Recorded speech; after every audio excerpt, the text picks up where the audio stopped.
আল্লাহ জিবরাইল আমিনকে পাঠায় বলে, জিবরাইল যাও আমার নবীর সান্ত্বনার বাণী দাও। আবু লাহাব নবীর ধ্বংসের কথা বলেছে, ধ্বংস তো আবু লাহাবের হবে, নবীর হবে না। কারণ কোরআন নাজিল করেছে আমি আল্লাহ, কোরআন নাজিল করেছি রমজানে, রমজানের দাম, নবীরে পাঠাইছি রবিউল আউয়ালে, রবিউল আউয়ালের দাম। কোরআন নাজিল করেছি কদরের রাত্রে, কদরের রাত্রের দাম। আমার নবীরে পাঠাইছি সোমবার দিনে, সোমবার দিনের দাম। কোরআন নাজিল করে আমি গ্যারান্টি কার্ড দিয়ে দিলাম, ইন্না নাহনু নাযালনা যিকরা ওয়া ইন্না লাহু লাহাফিজুন। কোরআন নাজিল করেছি আমি, হেফাজত করব আমি। আমার নবীর বেলায় আমি হেফাজতের টিকা লাগায় দিলাম, ওয়াল্লাহু ইয়াসিমুকা মিনান নাস।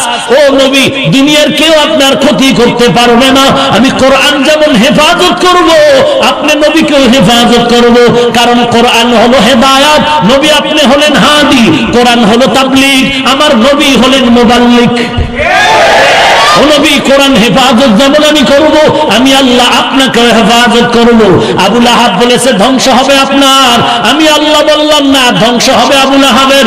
ও জিবরাইল, নবীর আয়াতটা শুনায় দাও, তাব্বাত ইয়াদা আবি লাহাবিন ওয়া তাব।